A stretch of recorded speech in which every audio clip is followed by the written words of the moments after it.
ዛሬ ከባለስልጣኖች አጠገብ የሚጠጋጉ ሰዎች እኮ በሌላ ቀን ያስፈራሩባቸዋል። ለክቡር ከንቲባው በየቦታው ፎቶ እንዳይነሱ። ዘመናችን ትልቁ አደጋ የመሰማማት ችግር ተፈጥሮብናል። መንግስት የሚያወራው ሌላ፣ ህዝብ የሚናገረው ሌላ፣ አሰሪ የሚያወራው ሌላ፣ ሰራተኛ የሚናገረው ሌላ። ከካናዳ የበሰበሰ ስንዴ ስትበላ ያልቆጨህ እንደው ፈዛዛ ተሳደቁን። የከተማችን ዋና ከንቲባ አላቸው ነበር፣ ምክትል ናቸው። ምክንያቱም የሐዋሳ ዋና ከንቲባ ቅዱስ ገብርኤል ነው። ሰርግ ሲዘጋጅ ታውቃላችሁ፣ መኪና ያላቸው ባለጸጎች ከሆኑ አስቀድሞ ነው ወረቀት የሚደርሳቸው። የተሟላ ቆንጆ የለም፣ ውብ እግዚአብሔር ብቻ ነው። እኛ በክርስቶስ ትናንትናም አልተደራደርንም፣ ዛሬም አንደራደርም፣ ለዘላለም አንደራደርም። የመደራደር መብትም የለም። እውነቱን ለመናገር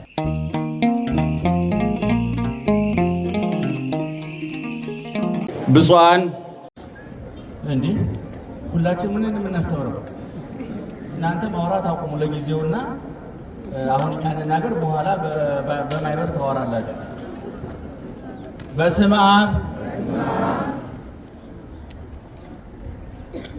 አብ ወወልድ ወመንፈስ ቅዱስ አሐዱ አምላክ አሜን።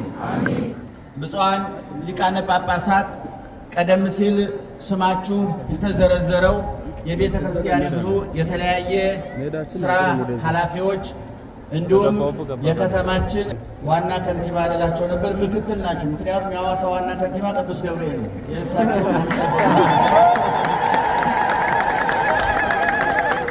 ይሄ ሁሉም የከተማው ሰው አጨብጭቦ የሚቀበለው ሀሳብ ነው። ዋናው ከንቲባ ማን ነው? ኧረ ጮክ በሉ፣ ኧረ ጮክ በሉ። ቤት መድቡልኝ ሳይል፣ አጃቢ አድርጉልኝ ሳይል፣ ውሎ አመል ክፈሉኝ ሳይል ቀን ከሌሊት ከተማዋን እየጠበቀ ያለው ማን ነው? ስለዚህ ዋናው ከንቲባ ማን ነው? ማን ነው? ምክትል ከንቲባችን በመካከላችን አሉ። በእውነት ባለስልጣኖቻችን እንዲህ መካከላችን ተገኝተው በሰላሙ ቀን ሳይሆን በምርጫ ቀን ደግሞ እኛ እናያቸዋለን፣ ድምፅ እንሰጣቸዋለን። እና በዚህ በኩል ፈረንጆቹ ጎበዞች ናቸው። አየህ አቶ ጥራቱ አሁን ቤተክርስቲያን የመጡት ነገ መስጊድ መሄድ አለበት፣ ፕሮቴስታንቱ ጋር መሄድ አለበት።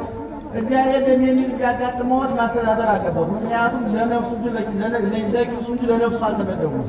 ምንም ማምለክ ይችላል፣ እርስዎ ግን መገኘት አለበት። ስለተገኙ በጣም ደስ ብሎናል። እድሜና ጤና ይስጥልን።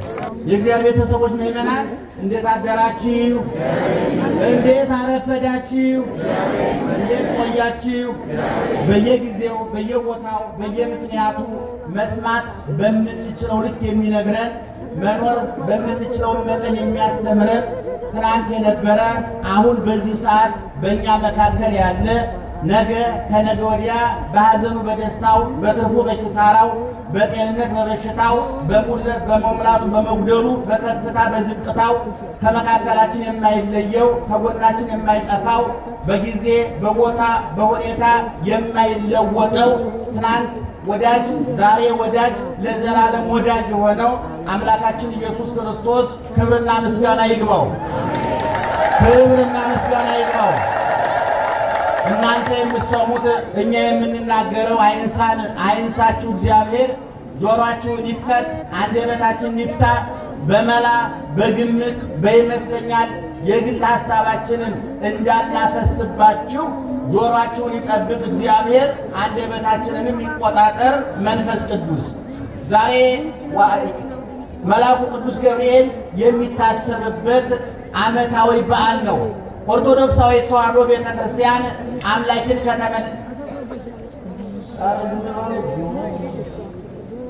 ለምን ታወራላችሁ?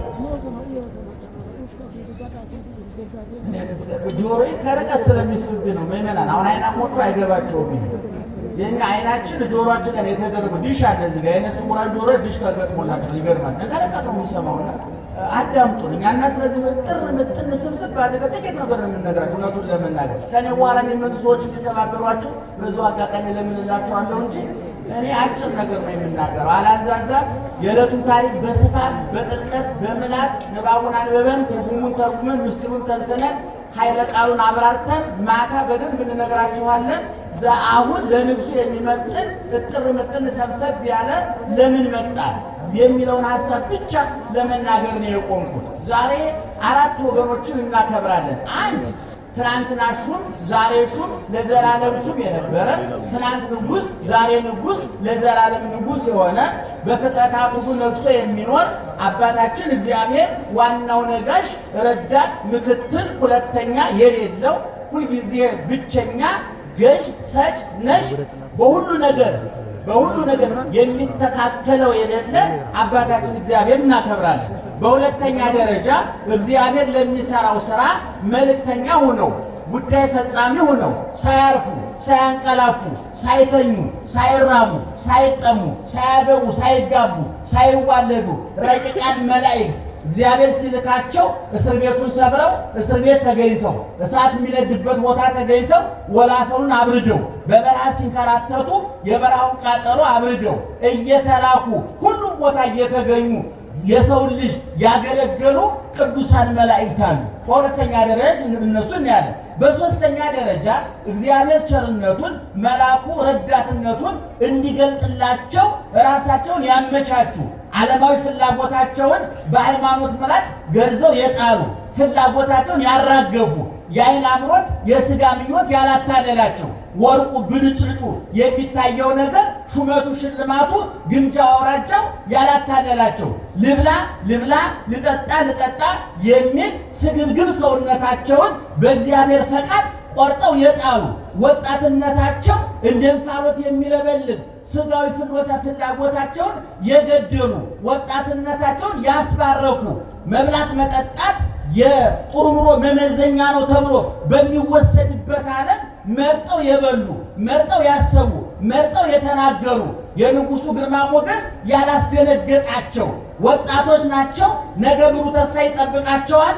አውቀንበት ተጠጋግተን ሹመት እናግኝ ገንዘብ እናትርፍ ሳይሉ አይነ ልቡናቸው በርቶላቸው ወጣትነታቸው ተባርኮላቸው እግዚአብሔርን ያስደሰቱ ለእግዚአብሔር አይን የሞሉ ለመላኩ አይን የሞሉ ሶስት ወጣቶች አሉ። አናንያ፣ አዛርያ፣ ሚሳኤል የሚባሉ በሶስተኛ ደረጃ እነዚህ ወጣቶች እናያለን። በአራተኛ ደረጃ እኔና እናንተ ነን ያለነው። እግዚአብሔር ቸርነቱን መልአኩ ተራዳይነቱን ወጣቶቹ ቆራጥነታቸውን እንዳበረክቱልን እንዳካፍሉን ምንድነው ማድረግ ያለብን የሚለውን ሰብሰብ አድርገን እናያለን።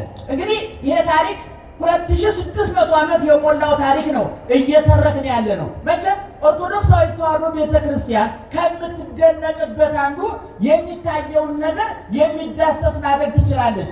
ዓይን ያነበበውን ጆሮ እንዲሰማው ብቻ ሳይሆን ዓይን እንዲያየው የሚዳሰስ ጥምቀቱን መስቀሉን ብትመለከቱ ንግሱን ብትመለከቱ አሁን ታቦቱን እናየዋለን፣ የካህናቱን ልብስ እናየዋለን። በሚታየው ግዙፍ አገልግሎት የረቀቀ በረከት የምታሰጥ በሚታይ ውሃ አጥምቃ የማይታይ ጸጋ የማይዳሰስ ጸጋ የምታጎናጽፍ ዮርዳኖስ ወርዳ ጥምቀቱን ቀራንዮ ወጥታ ስቅለቱን ቤተልሔም ወርዳ ልደቱን የምታሳይ የምትዳሰስ የምትጨበጥ ቤተ ክርስቲያን በሰማይ የእግዚአብሔር በምድር የኢትዮጵያውያን ንብረት የሆነች ሙሉ ስንዱ ቤተ ክርስቲያን ተሰርታ ያለቀች በጳጳሱ በፓትርያርኩ ፈቃድ በሊቃውንቱ ፈቃድ የማትመራ ምንተይቤ መንፈስ ቅዱስ የምትል እንጂ ምንተይቤ ጳጳስ ምንተይቤ መጋቢ ሐዲስ የማትል ሕያዋኑ እየደገፏት ሙታኑ እየደገፏት ሕያዋኑ እየገፏት የምትኖር ቤተ ክርስቲያን እንድትዳሰስ እንድትጨበጡና የተሰራች በክርስቶስ ተቀዳ የተሰፋች ከፍ ሲል በክርስቶስ ዝቅ ሲል በገብረ ክርስቶስ ወይም በቅዱስ ጻድቅ የተሰራች ጾም ጸሎት ሕግ አድርጋ የቀረጸች ሰው ሥጋዊ ፍላጎቱን ዓለማዊ ምኞቱን ገንዞ እንዲጥል ወንድሙን እንዲወድ ማህበራዊ ትስስሩ እንዳይበላሽ ሕዝብ ከመንግስት እንዲናበብ መንግስት ከሕዝብ እንዲናበብ አሰሪ ከሰራተኛ አሳፋሪ ከተሳፋሪ በሽተኛው ከዶክተሩ ጋር ተናቦ ተደማምጦ እንዲኖር የተደላደለ የሰከነ ማህበረሰብ ለመፍጠር እንዲመች አድርጋ ያዘጋጀች ቤተክርስቲያን ናት። ምናልባት እኛ አንብበን ተርጉመን ስላልነገርናችሁ እንጂ ቤተክርስቲያኒቱ በኢትዮጵያ ውስጥ የኢትዮጵያ ስነ ጽሁፍ፣ የኢትዮጵያ ኪነ ጥበብ፣ የኢትዮጵያ ፖለቲካ፣ የኢትዮጵያ ፍልስፍና፣ የኢትዮጵያ ስነ ልቡና ቅርጽ እንዲኖረው ያደረገች። ደህና ዋላችሁ። አላችሁ እንዴ? ማርያምን በሉ እስኪ አጨብጭቡ። ቢገርሙ። ስለዚህ አሁን ቤተ ክርስቲያኒቱ ቅድም እንደነገርኳችሁ የመላእክትን ድርሻ በቦታቸው አምላክን ከተመላኪ ለይታ እኛ በክርስቶስ ትናንትናም አልተደራደርንም፣ ዛሬም አንደራደርም፣ ለዘላለም አንደራደርም። የመደራደር መብትም የለም። እውነቱን ለመናገር ይሄንን ለይታ ያስቀመጠች ቤተ ክርስቲያን ናት። አሁን ዛሬ ለምሳሌ መልአኩን የላከው ማን ነው? በመጽሐፍ ቅዱስ ስለ መላእክት ተፈጥሮ አይናገርም። መጽሐፍ ቅዱስ መላእክት መቼ ተፈጠሩ፣ ከምን ተፈጠሩ የሚለውን ዝርዝር ጉዳይ አይነግረንም። ምክንያቱም በደንብ ስሙኝ ምዕመናን፣ ምክንያቱም መጽሐፍ ቅዱስ የትንታኔ መጽሐፍ አይደለም፣ የማብራሪያ መጽሐፍ አይደለም። መጽሐፍ ቅዱስ ለሕይወት በቂ ቢሆንም በእውቀት ሙሉ እንዲሆን አጋዥ መጻሕፍት ያስፈልጉታል፣ መደጎሚያ መጻሕፍት ያስፈልጉታል። ኦርቶዶክሳዊ ተዋሕዶ ቤተ ክርስቲያን መጽሐፍ ቅዱስን እንደ ውሃ ልክ እንደ መሰረት፣ እንደ መደምደሚያ፣ እንደ ጉልላት አድርጋ በመካከል የምታስገባቸው ሳይሆን መጽሐፍ ቅዱሱ ለጆሮ ንባቡ ለጆሮ እንዲመች፣ ምስጢሩ አይምሮ እንዳጠግብ፣ ኃይለ ቃሉ ሕሊናን እንዳሳርፍ፣ ለአኗኗር እንዲመች አድርጋ የምትበልጥበት፣ የምትተነትንበት፣ የምታብራራበት 2000 ዓመት የሞላው ከብሉይ ኪዳን 1000 ዓመት ያመጣ የ3000 ዓመት የተዘጋጀ የተደራጀ ዘመን ያላደበዘዘው ጊዜ ያላስረጀው የሰዎች መውደቅ መነሳት መምጣትና መሄድ ለውጥ ያላመጣበት ወጥ ስርዓት ያላት ቤተክርስቲያን ነው። አሁን ለምሳሌ ቅድም እንዳልኳቸው ዛሬ ቅዱስ ገብርኤል ነው። መልአኩን የላከው ማን ነው ብለናል? እግዚአብሔር ነው። መልአኩ ተልኮ መጣ። በመጽሐፍ ቅዱስ መላእክት ስራቸው ምንድነው ከተባለ ሰውን ማገዝ ነው፣ ሰውን መርዳት ነው።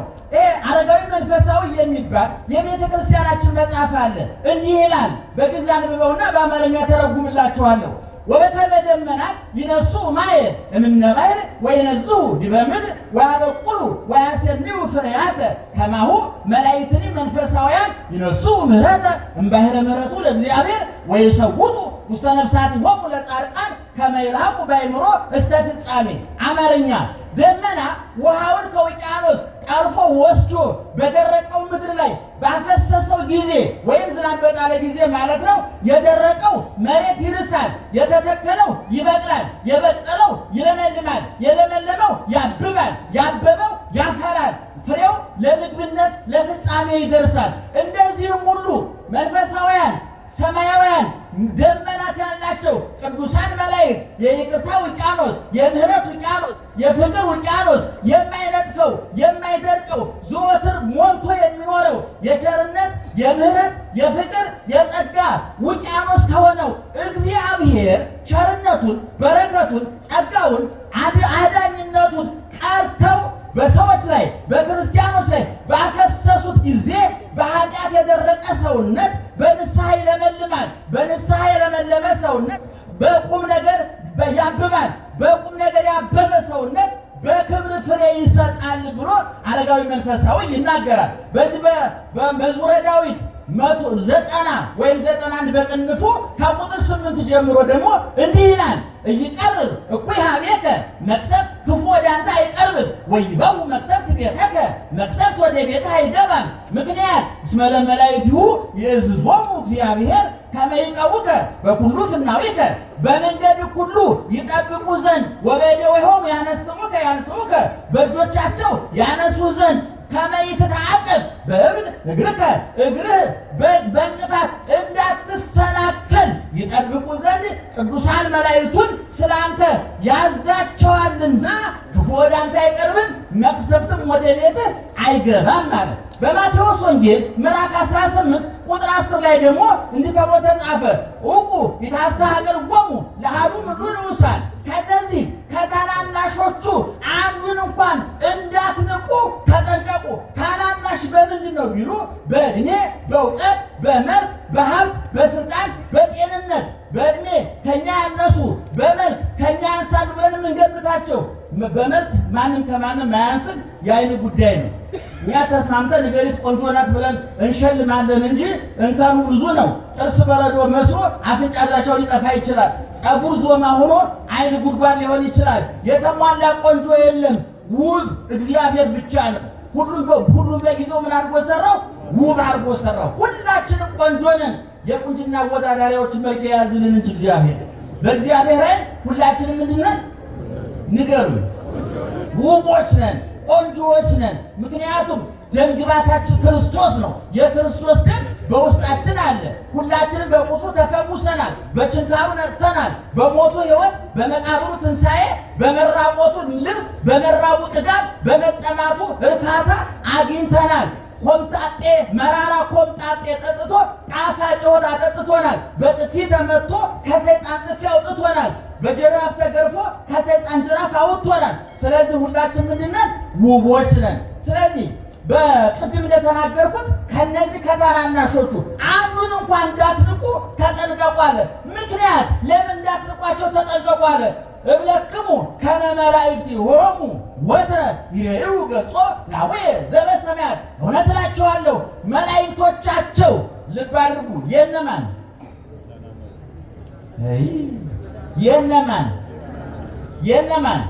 የታናናሾቹ።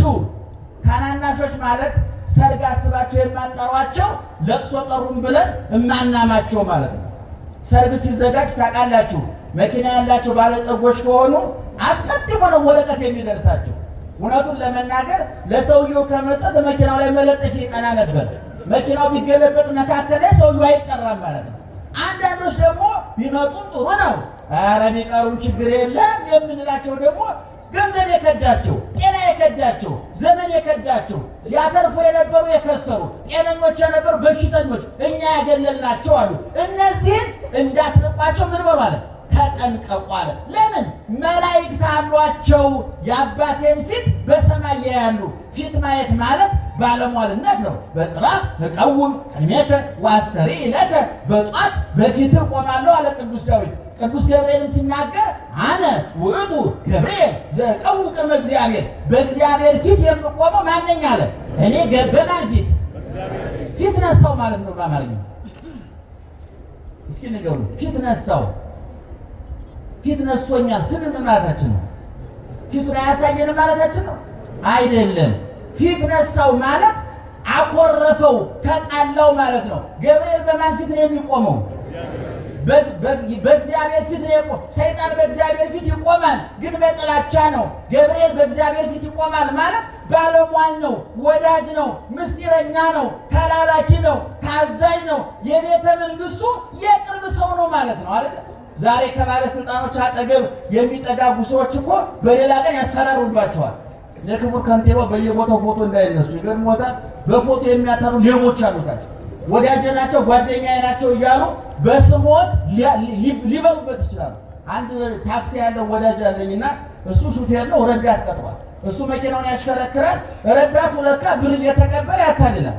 ባለስልጣን ሹፌር ነው፣ ቢሮ ነው ያለው። ገንዘብ ተቀባዮቹ ታች ያሉት ናቸውና የቅርብ ክትትል ማድረግ ያስፈልጋል ማለት ደህና አደራችሁ። ስለዚህ አያችሁ በእግዚአብሔር ፊት የሚቆሙ መላእክት አሏቸው። እነዚህ ቅዱሳን መላእክት በእግዚአብሔር ፊት ባለሟልነት አለ። እኔ እናንተ ማንኛውም ሰው ጠባቂ መልአክ አለው። ይክበር ይመስገን እግዚአብሔር። ስለዚህ ዛሬ እነ አናንያ እነ አዛርያ እነ ሚሳኤል ጠባቂ መልአካቸው ደረሰላቸው። ወጣቶች ናቸው። በልተው ያልጠገቡ፣ ሩጠው ያልጠገቡ ገና ታዳጊ የ23 ዓመት ወጣቶች ናቸው። ንጉሱ በ127 አገር ላይ የነገሰ ናቡከደነጾር የሚባል ዓለምን ያንቀጠቀጠ ኃያላንን ያቀለጠ ኃያላንን የቀጠቀጠ የክብሩ ብዛት ምጥቀት ልክና መልክ የሌለው ታላቋን ባቢሎን ያስተዳድር የነበረ በዛን ጊዜ ባቢሎን ማለት የአሁኗ ዋሽንግተን ማለት ነው። በዛን ጊዜ የባቢሎን ንጉሥ ማለት የአሁኑ የአሜሪካ ፕሬዝዳንት ማለት ነው። እንደው እናንተ እንዲገባችሁ ማለት ነው። እና እነዚህን ወጣቶች ፈጣሪያችሁን ካሉ ለጣዖት ስገዱ ያላቸው ይሄ ዓለምን የሚያንቀጠቅጠው ኃያሉ ንጉሥ ነው። ንጉሥ ሆይ ንጉሥ ነህ፣ እንሰግድልሃለን፣ እናከብረሃለን፣ እንገብርልሃለን፣ እንታዘዝልሃለን ነገር ግን አንተ ላልከው ለቀረብከው ድንጋይ ለቀረብከው እንጨት አንሰግድም። የእንጨቱ ፈጣሪ ያንተም የእኛም ፈጣሪ የምድር የሰማይ ንጉሥ የነፍስና የሥጋ ንጉሥ በነፍሳችን ቃሉን በሥጋችን ምግቡን የሚያቀርብልን አባታችን አምላካችን እግዚአብሔር አለ ብለው እምቢ አሉ። በኋላ ንጉሡ ማድረግ የሚችለውን አደረገ።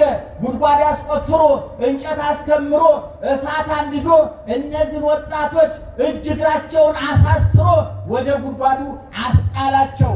ያ ወተለዓለ ነበልባል መጠነ 40 ወተሳቱ በእምነት ነበልባሉ ወደ ላይ ከጉድጓዱ ወደ ላይ ሲወረወር 49 ሜትር 49 ክንድ ማለት እንግዲህ ጠፉት ወደ 24 ሜትር አካባቢ ወደ ላይ ይወነጨፍ ነበር። እንዲያውም ይገርማቸዋል እሳቱ ወጣቶቹን አስረው ወደ ጉድጓዱ የሚጨምሩትን የመንግስቱን ወታደሮች የንጉሡን ወታደሮች አቃጠላቸው፣ ፈጃቸው ይላል። እነዚህ ወጣቶች እጅ እግራቸውን ታስረው ወደ እሳቱ ጉድጓድ ተጣሉ። ይገርማል። እነሱ ወደ እሳቱ ጉድጓድ ሲወረወሩ የብርሃን መልአክ፣ የብረት መልአክ፣ የብስራት መልአክ ረቂቁ ኃያሉ የማያልፍ የማያንቀላፋ የእግዚአብሔር መልእክተኛ እኔ በእግዚአብሔር ቤት የምቆመው ገብርኤል ነኝ አለ። ስራውን የነገረን ፈጣኑ ቅዱስ ገብርኤል ከወጣቶቹ እኩል ተወርውሮ ጉድጓዱ ደረሰ። የእሳቱን ነበልባል በብርሃን መስቀል ባርኮ ያቃጥላል የተባለውን ጉድጓድ መዝናኛ ያደረገ ወገኖቻችን። ስለዚህ በማግስቱ ንጉሥ ወደ ጉድጓዱ መጣ። ትናንትና ወደ እሳት የጨመርናቸው እነዚያ ወጣቶች እስካሁን አረው ከስረው አመድ ሆነዋል ብሎ ለማየት ሲመጣ እነዚህ ወጣቶች አናንያ፣ አዛርያ፣ ሚሳኤል በአመዱ ፋንታ ዝማሬ ያፈሩ፣ በጉድጓዱ ላይ ዘመሩበት፣ እሳቱን አበረዱት፣ መዓቱን መለሱት፣ የንጉሡን ኃያልነት አንበረከቡት። እናንተ አናንያ፣ አዛርያ፣ ሚሳኤል እናንተ የእግዚአብሔር አገልጋዮች ኑ ውጡ። ትናንትና 3 ሰዎች ወደ እሳት ጨምረን ነበረ፣ አሁን 4ተኛ ያለሁኝ እሱም የእግዚአብሔር ልጅ ይመስላል ብሎ መልአኩ ለወጣቶቹ በጽድቃቸው መገለጫ ለንጉሡ በኃጢአቱ መቀጣጫ እንዲሆን ለንጉሡ ታየው። ትናንት 2-3 ሰው ነበር የጨመርነው፣ 4ተኛው ከየት መጣ? 4ተኛው የአማልክት ልጅን ይመስላል ብሎ አደነቀ። ወጣቶቹ ከጉድጓድ ወጡ። በታላቋ ባቢሎን ስልጣን አገኙ። የንጉሡ 2ተኛ ክፍል ሆኑ። ስልጣን የተትረፈረፈ ስልጣን አገኙ። ምድራዊውን እሳት ሲቋቋሙት እግዚአብሔር ተዋጋላቸው። እግዚአብሔር ተዋጊ ነው። ስሙ ማን ነው? እግዚአብሔር ነው። ከዛ በኋላ ንጉሡ የእናንተ አምላክ የሰማይ የምድር አምላክ የተባረከ ነው። ከዛሬ ጀምሮ በእኔ ግዛት ያላችሁ ሁሉ ለአናንያ፣ ለአዛርያ፣ ለሚሳኤል አምላክ ስገዱ ብሎ መመሪያ ያስተላለፈላቸው። ባጭሩ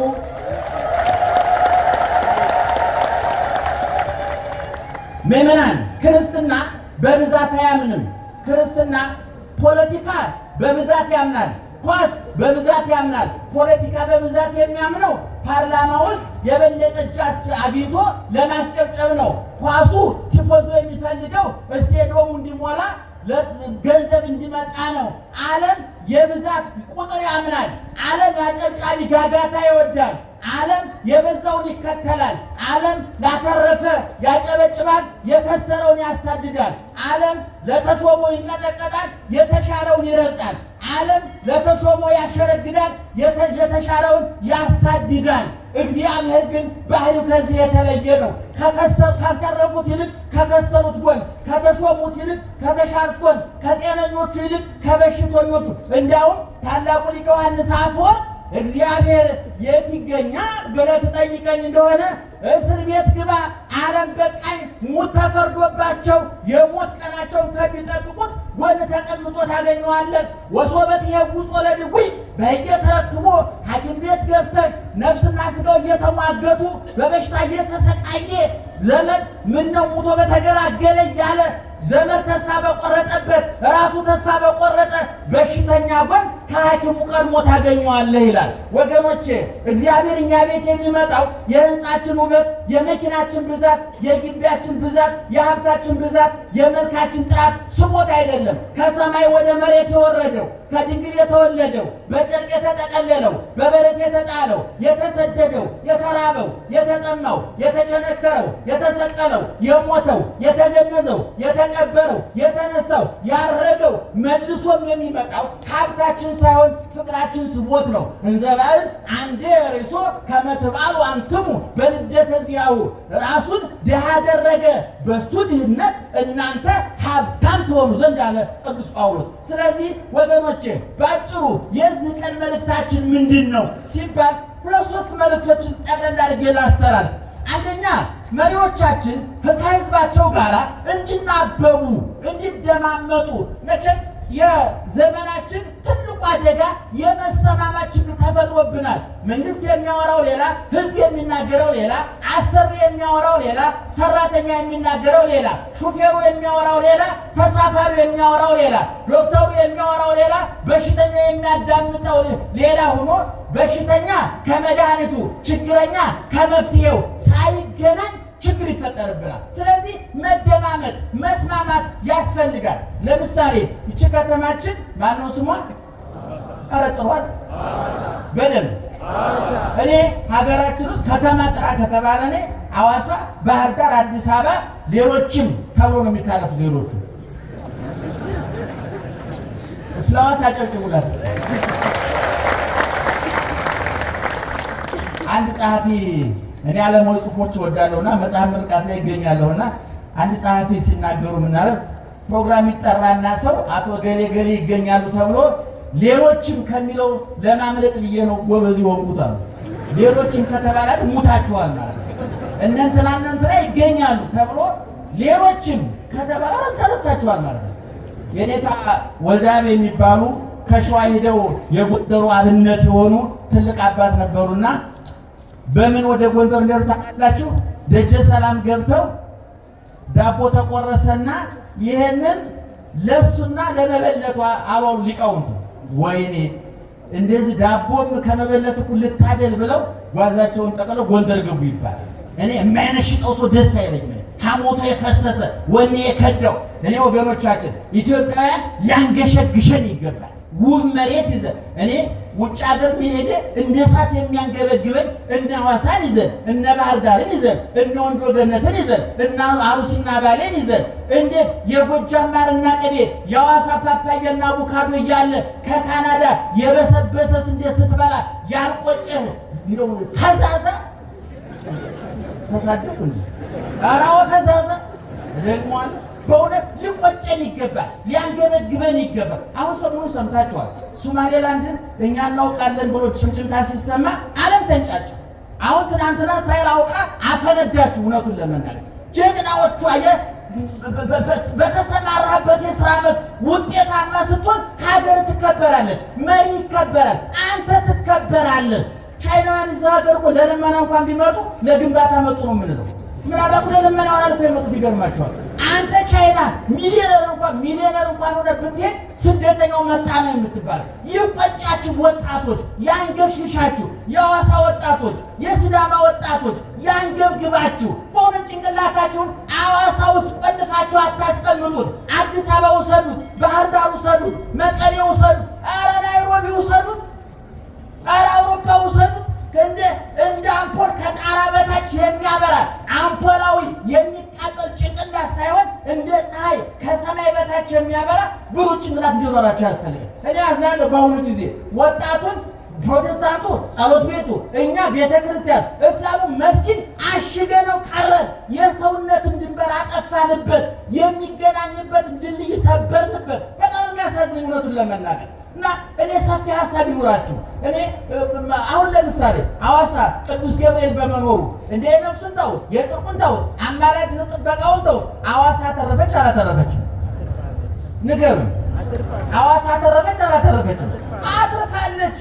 ኢንቨስትመንት ማለት ይሄ ነው። የዚህ ከተማ ዋናው ኢንቨስተር ኃይሌ ገብረስላሴ አይደለም፣ ቅዱስ ገብርኤል ነው። ትልቁ የሀገሪቱን ሀብት የሚሰራው ቅዱስ ገብርኤል ነው።